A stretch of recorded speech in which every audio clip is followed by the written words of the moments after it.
Hola a todos y todas, mi nombre es Roberto Persano.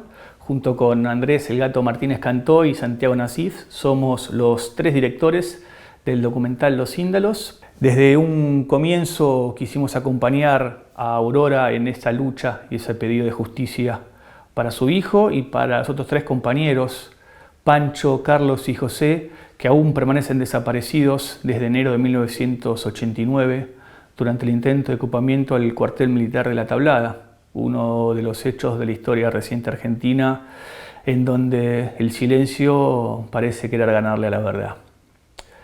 Creemos y estamos convencidos que la película sirvió y servirá para visibilizar este reclamo de justicia. Un reclamo que recién ahora está saliendo a la luz después de años de lucha de Aurora y los familiares de los compañeros desaparecidos. Y que sale a la luz a raíz del último juicio donde se condenó al general Arrillaga, responsable militar de una de las desapariciones.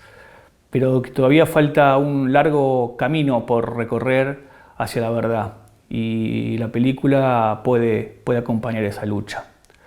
Porque además creemos que al mundo también se lo puede cambiar contando historias. Gracias.